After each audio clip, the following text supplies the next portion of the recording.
আজ ভেবেছিলাম মায়েদের একাদশী, কিন্তু শেষমেশ যা রান্না করলাম নিজেকে দেখেই হাসি পাচ্ছে। আজকে সকাল থেকে আকাশের মুখ ভার, ঝিমঝিম করে বৃষ্টি পড়ছে, আর প্রাকৃতিক সৌন্দর্যটা অপূর্ব। আর যেই শুনলাম আজকে মায়েদের একাদশী নয়, কাল একাদশী, তাই আর দেরি না করে চটজলদি চলে গিয়েছিলাম রান্নাঘরে।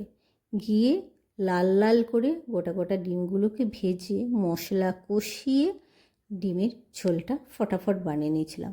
এই পাশে আরও এলো জোরে বৃষ্টি, আর রাতের রান্নাটাও সেরে রেখেছিলাম। কষা কষা আলুর দম করে রেখেছিলাম। যেহেতু একটু কোমরের সমস্যা হচ্ছে, সেজন্যে রাতে আর নিচে নামিনি। রুটি মেকারেই গরম গরম গোল গোল রুটি বানিয়ে নিয়েছিলাম। যেহেতু রাত 7টার মধ্যে আমরা ডিনার করে নিই, রাতে গরম গরম রুটি আর আলুর দম দিয়ে ডিনারটা সেরে নিয়েছিলাম। আর ঠিক সন্ধ্যে 7টায় ক্লান্ত শরীরে নিজের ল্যাপটপ খুলে বসে পড়লাম নতুন কিছু শিখতে। বাইরে যতই বৃষ্টি পড়ুক, নিজের স্বপ্নগুলোকে আজ আটকে রাখিনি। কাল কি শিখলাম জানতে চোখ রাখুন পরবর্তী ব্লগে।